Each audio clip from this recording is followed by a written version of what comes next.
I did this easy summer topical look. Hey, Glam Fam, what's up? So let's insert my intro right now. Let's do this. I just want to show you off. I don't want to do you wrong.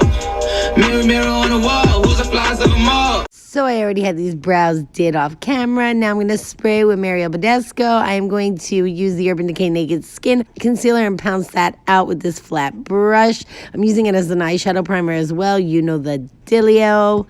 All right, you know the drill. Dilio's corny. Anyways, so we're going to get a little bit on my nose and just a tad on the brow bone. I'm going to bake with my Coty Airspun powder. I'm also going to spray my face and use my L'Oreal Dream Lumi. Now I'm getting into the Riviera palette by Anastasia Beverly Hills. I will leave all the shades down below. It's very, very easy. I use that beautiful bright pink on the outer V. I use the white on my lids. Now I'm blending it out with the fluffy side of my brush. Now I decided to go in with that beautiful, beautiful island blue and put it in the inner corner, going halfway through my crease. Adding a little purple towards the end and connecting with the blue and pink. I thought it turned out really great. Then I'm using my Hourglass mascara.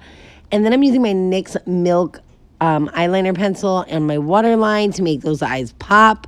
Then I'm going into the Jaclyn Morphe palette and using that shade as blush. I thought it was perfect for this look. And then I'm using my Bite Beauty liquefied lip in the color Whip, which is a clean product at Sephora.